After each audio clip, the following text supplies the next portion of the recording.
Assalamualaikum warahmatullahi wabarakatuh. Perkenalkan, nama saya Aska Salsabila. Saya dari Fakultas Sains dan Teknologi, Prodi Sistem Informasi. Di sini saya akan mempresentasikan tentang materi EYD, ejaan yang disempurnakan. Sejarah dari EYD. Sebelum EYD, Lembaga Bahasa dan Kesusastraan atau sekarang Pusat Bahasa, pada tahun 1967 mengeluarkan ejaan baru, ejaan LBK. Ejaan baru pada dasarnya merupakan lanjutan dari usaha yang telah dirintis oleh Panitia Ejaan Malindo. Para pelaksananya pun di samping terdiri dari Panitia Ejaan LBK, juga dari Panitia Ejaan dari Malaysia. Panitia itu berhasil merumuskan suatu konsep ejaan yang kemudian diberi nama ejaan baru. Panitia itu bekerja atas dasar Surat Keputusan Menteri Pendidikan dan Kebudayaan No. 06267 pada tanggal 19 September 1967. Perbedaan EYD dan EBI. Perbedaan ejaan yang disempurnakan dengan ejaan bahasa Indonesia. Yang pertama, penggunaan huruf tebal. Dalam EYD, fungsi huruf tebal ada 3. Menulis judul buku, bab, dan semacamnya, mengkhususkan huruf, serta menulis lema atau sublema dalam kamus. Dalam EBI, fungsi ketiganya dihapus. Kedua, penambahan huruf vokal diftong pada EYD. Huruf diftong hanya 3, yaitu AI, AU, OI. Sedangkan pada EBI, huruf diftong ditambah 1, yaitu EI. Contohnya, geyser dan survei.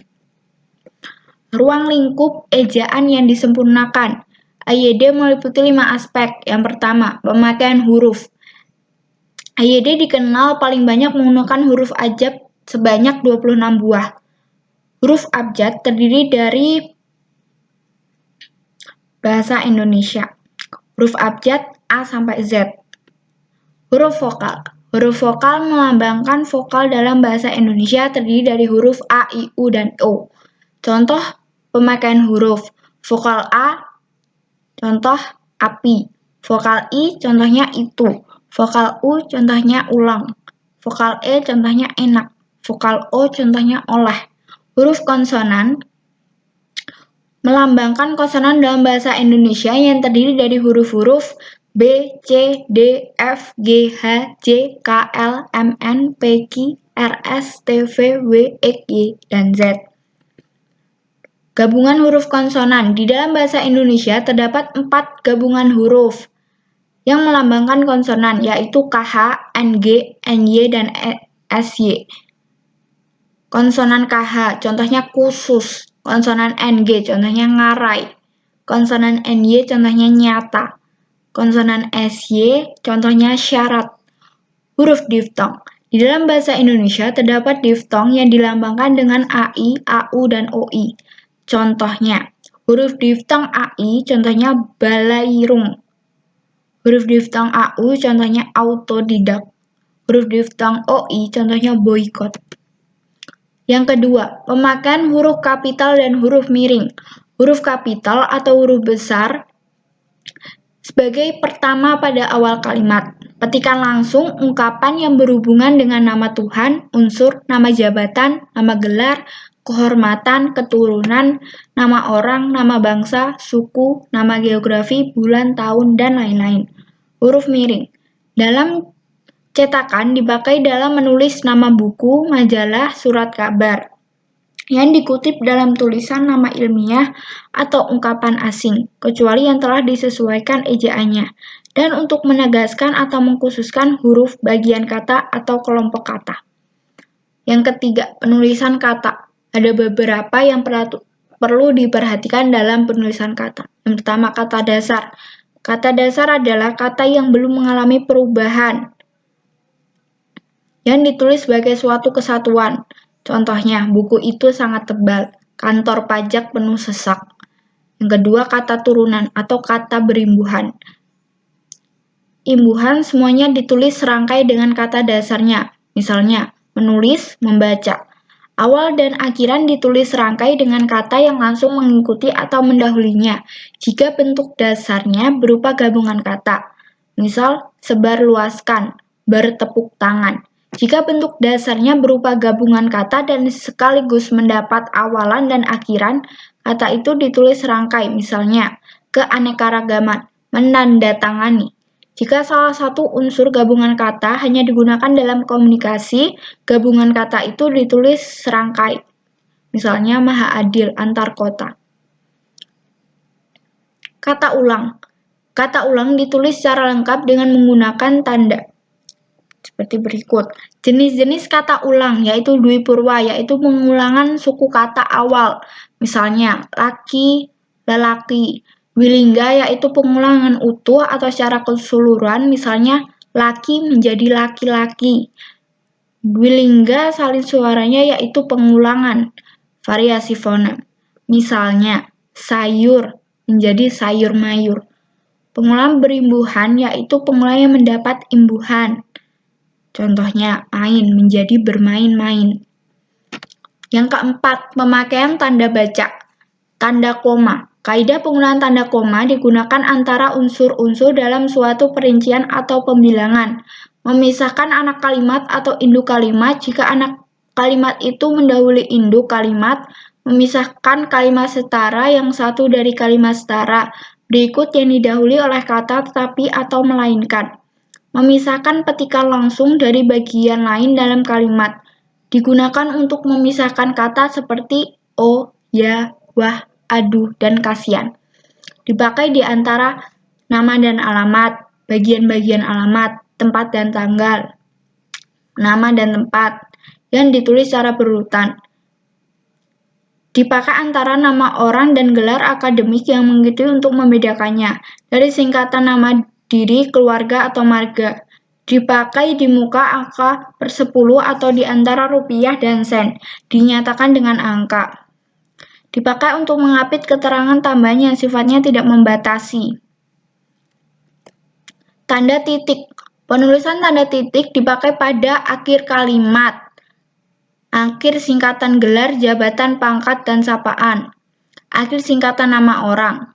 Singkatan atau ungkapan yang sangat umum bila singkatan itu terdiri dari 3 huruf atau lebih dipakai satu tanda titik saja. Dipakai di belakang angka atau huruf dalam satu bagan. Ikhtisar atau daftar. Dipakai untuk memisahkan bilangan atau kelipatannya. Memisahkan angka jam, menit, dan detik yang menunjukkan waktu. Tidak dipakai pada akhir judul. Merupakan kepala karangan atau ilustrasi dan tabel. Tanda titik tanya. Tanda tanya dipakai pada akhir kalimat tanya. Dipakai di dalam tanda kurung untuk menyatakan bagian kalimat yang diragukan atau kurang dapat dibuktikan kebenarannya. Tanda seru digunakan sesudah ungkapan atau pernyataan yang berupa seruan atau perintah menggambarkan kesungguhan, rasa emosi yang kuat, dan ketidakpercayaan. Tanda titik 2. Sesudah kata atau ungkapan yang memerlukan pemberian. Pada akhir suatu pernyataan lengkap bila diikuti rangkaian atau pemberian. Di dalam teks drama, sebuah kata yang merupakan pelaku dalam percakapan. Di antara judul dan anak judul suatu karangan. Di antara bab dan ayat dalam kitab suci. Di antara jilid atau nomor dan halaman. Tidak dipakai apabila rangkaian atau pemberian itu merupakan pelengkap yang mengakhiri pernyataan. Tanda titik koma. Digunakan untuk memisahkan bagian kalimat sejenis dan setara. Memisahkan kalimat setara dalam kalimat majemuk sebagai pengganti kalimat menghubung. Tanda garis miring. Dipakai untuk dalam penomoran kode surat, pengganti kata, dan atau per atau nomor alamat. Tanda petik. Mengapit petikan langsung yang berasal dari pembicara, naskah, atau bahan tertulis. Mengapit kata atau bagian yang mempunyai arti khusus, kiasan yang belum. Mengapit judul karangan, sajak, dan bab buku apabila dipakai dalam kalimat.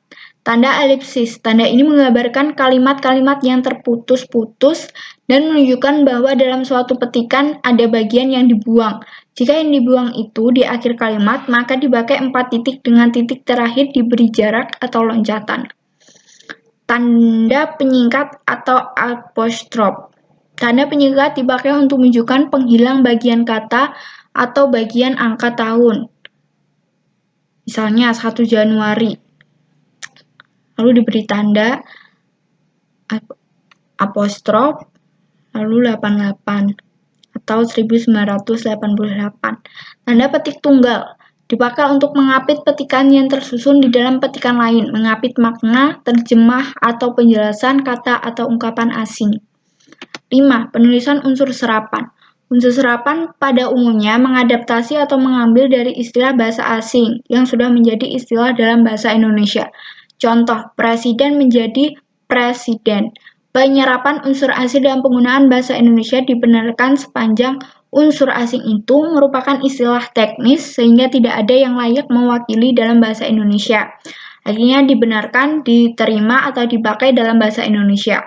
Konsep yang terdapat dalam unsur asing itu tidak ada dalam bahasa Indonesia. Sebaliknya, seandainya dalam bahasa Indonesia sudah ada unsur yang mewakili konsep tersebut, maka penyerapan unsur asing tidak perlu diterima. Menerima unsur asing dalam pembenaran bahasa Indonesia bukan berarti bahasa Indonesia miskin kosakata atau ketinggalan. Penyerapan unsur-unsur serapan asing adalah hal wajar karena setiap bahasa mendukung kebudayaan pemakainya. Sedangkan kebudayaan setiap penutur bahasa berbeda-beda antara satu dengan yang lain. Berdasarkan taraf integritasnya, unsur serapan dalam bahasa Indonesia dikelompokkan dua bagian, yaitu secara adaptasi. Apabila unsur asing itu sudah disesuaikan ke dalam kaidah bahasa Indonesia, baik pengucapan maupun penulisannya, salah satunya. Contoh yang tergolong secara adaptasi yaitu fungsi, koordinasi, manajemen, atlet, sistem, material, ekspor. Secara adopsi yaitu apabila unsur asing itu diserap sepenuhnya secara utuh, baik tulisan maupun ucapan, tidak mengalami perubahan. Contohnya, yaitu Bridge, De facto, Civitas Academica, Editor. Terima kasih, itu presentasi dari saya. Mohon maaf bila ada salah kata. Wassalamualaikum warahmatullahi wabarakatuh.